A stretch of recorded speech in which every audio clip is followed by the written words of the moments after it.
células nerviosas. Santiago Ramón y Cajal.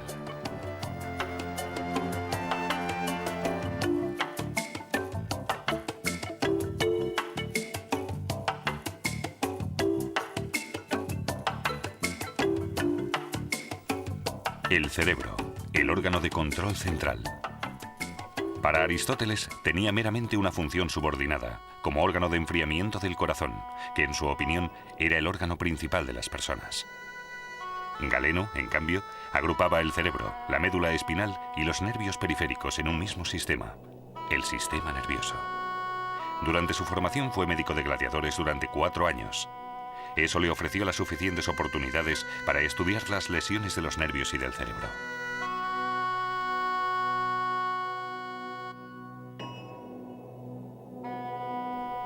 El saber de la antigüedad se perdió durante la Edad Media y dio paso a la superstición. Varias enfermedades nerviosas se atribuían a la influencia de demonios y santos. Se intentaba así curar la epilepsia o la corea con la ayuda de exorcismos, procesiones o peregrinaciones. También debía ayudarse al infestado extirpando quirúrgicamente de la cabeza la causa de la locura. En el Renacimiento, el cuerpo se convirtió en un objeto de estudio. Cada vez se hacía menos caso del tabú de la disección del cuerpo. El impulso que experimentó la anatomía benefició también la neurología.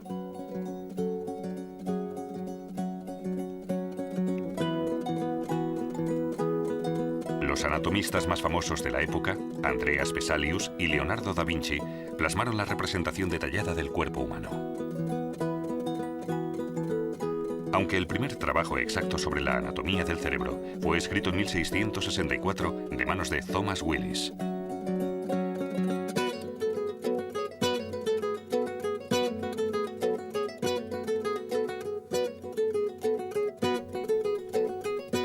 En 1667, Anthony van Leeuwenhoek estudió por primera vez bajo un microscopio el tejido nervioso.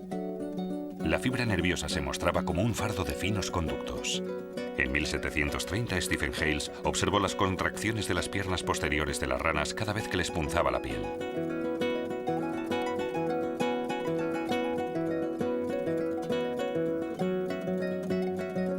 También con ranas realizó el italiano Luigi Galvani su posteriormente famoso experimento. En 1786, Galvani observó cómo el músculo de una anca de rana que colgaba de un gancho de cobre en una barra de hierro se contraía.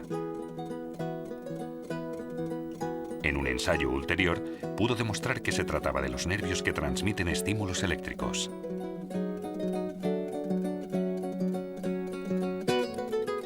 Se popularizó el llamado concepto de la electricidad animal.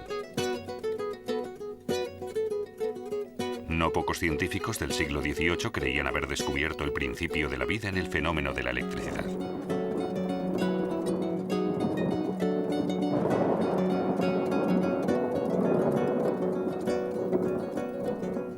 A principios del siglo XIX, las investigaciones sobre el cerebro también fueron en aumento.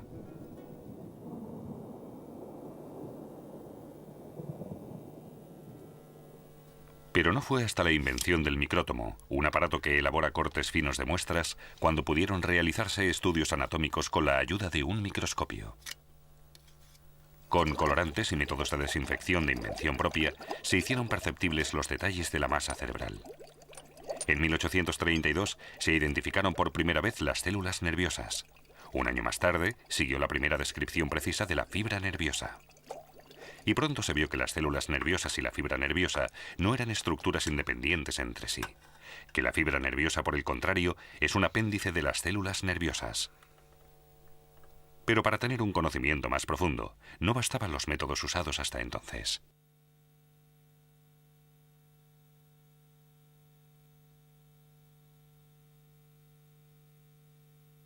El primero en aportar detalles más concretos fue el italiano Camillo Golgi, con un proceso de tinción especial inventado por él mismo, la tintura mediante nitrato de plata. Pronto pudo diferenciar dos clases de células nerviosas. Con todo, toda su vida estuvo convencido de que el sistema nervioso está compuesto por una única red ininterrumpida y de vasta ramificación de fibras nerviosas. Según otra teoría, el sistema nervioso está formado por unidades individuales, las células nerviosas. Fue el español Ramón y Cajal quien desarrolló firmemente la hipótesis de las células nerviosas y la defendió de sus detractores.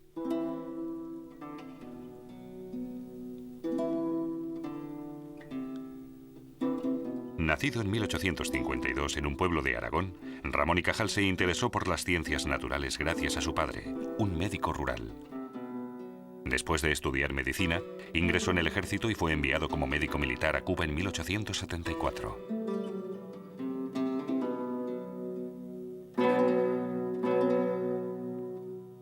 En Cuba había una guerra civil. Las tropas españolas debían reprimir la insurrección. Pero peor que el enemigo eran los estragos de las enfermedades. Ramón y Cajal no estuvo mucho tiempo en Cuba. Gravemente enfermo de disentería y malaria, regresó a España.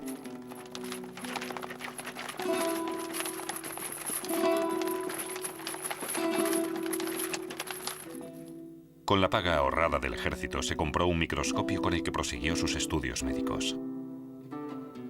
Uno de los primeros trabajos científicos estudiaba las terminaciones nerviosas en los músculos. Poco después, fue nombrado director del Museo de Anatomía de Zaragoza, una plaza con un sueldo ínfimo.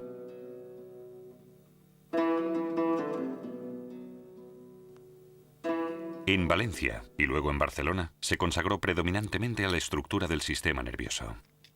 Aún siendo la época de auge de la bacteriología y sin la posibilidad de hacerse un nombre tan rápido en ningún otro campo, Ramón y Cajal fue fiel a la histología. A decir verdad, era posible ver la estructura de la mayoría de tejidos con los métodos de tinción existentes. Además, tampoco era tan complicada de entender. Otra cosa muy distinta era el área de trabajo que le ocupaba, la anatomía del sistema nervioso. Por el momento, la función del sistema nervioso no podía explicarse a través de su estructura y disposición. Para ello precisaba de métodos de tinción mejorados que le permitieran investigar la fina construcción del sistema nervioso más de cerca. Con un esfuerzo infatigable, Ramón y Cajal concibió nuevos métodos para teñir las distintas partes que componían el tejido.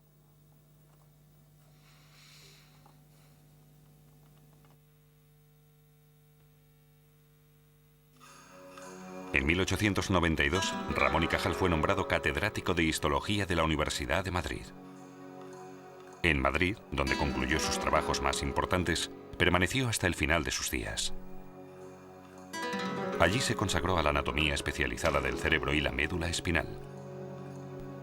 Ramón y Cajal perfeccionó los métodos de preparación de Golgi y así hizo posible un estudio más preciso de las neuronas. Las neuronas, formadas por un cuerpo celular, numerosas prolongaciones y generalmente por un apéndice alargado que, como se supo posteriormente, se encarga de la transmisión de los impulsos nerviosos.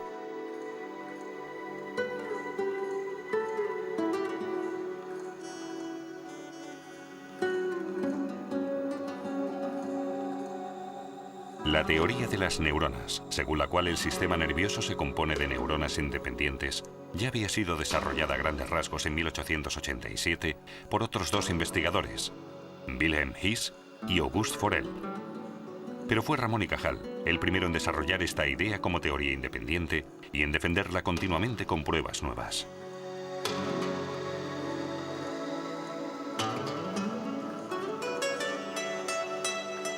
Con tanto trabajo le sobraba un tiempo para sus pasiones privadas, el ajedrez y su labor literaria.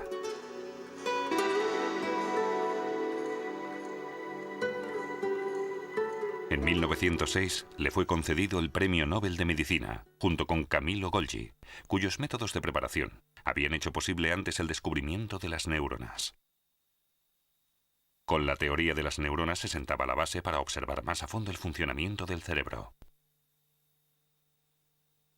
El fenómeno de la electricidad animal, probado en su día en una rana por Galvani, no pudo continuar estudiándose en un primer momento debido a la falta de instrumentos adecuados. Finalmente, a mediados del siglo XIX, se lograron demostrar las llamadas corrientes de reposo con galvanómetros sensibles. En 1843, Émile Dubois-Reymond dio a conocer los principios necesarios para entender la transmisión de estímulos eléctricos.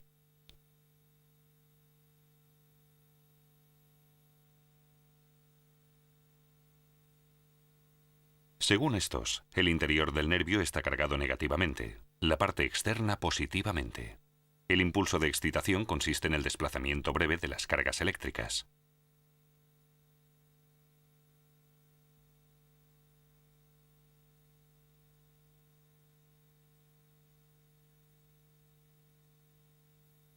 La primera apreciación exacta de la velocidad de conducción es de Hermann von Helmholtz.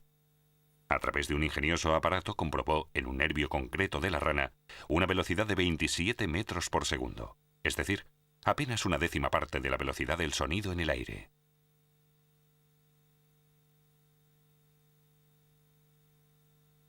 No obstante, la naturaleza exacta de los procedimientos no pudo estudiarse hasta más tarde con el osciloscopio.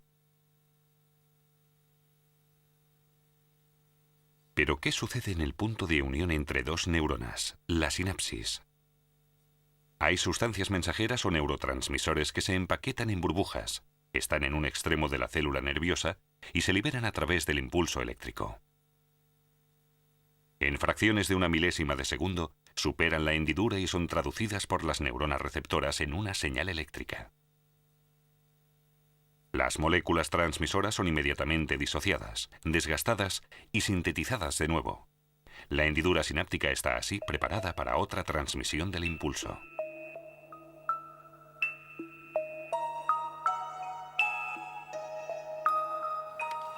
El primer neurotransmisor, la acetilcolina, fue descubierto a principios de los años 20 por el químico austríaco Otto Loewi.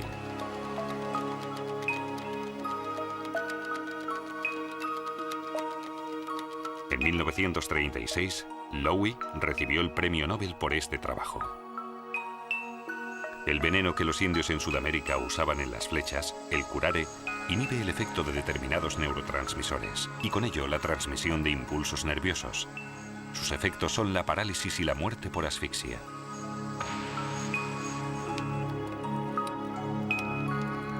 En las anestesias locales se usa el bloqueo localizado de impulsos nerviosos para evitar el dolor durante la operación.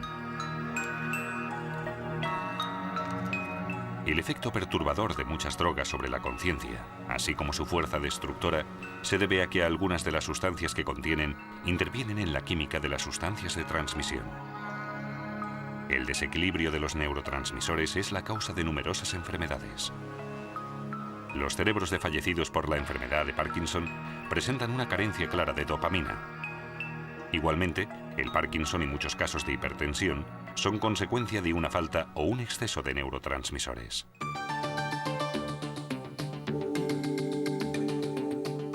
Si bien se saben muchas cosas sobre las neuronas, aún son objeto de investigación básica. Aún nos queda mucho por entender su complejo funcionamiento, su capacidad de rendimiento. Con sondas más finas que el cabello, se intenta desvelar el secreto de las células nerviosas. ¿Cómo procesa las señales? ¿Cómo se comunican entre ellas? Al menos hasta 100.000 millones de neuronas están interconectadas en el sistema nervioso humano. De ellas, la corteza cerebral contiene por lo bajo 30.000 neuronas que se conectan entre ellas con aproximadamente más de 1.000 billones de conexiones nerviosas.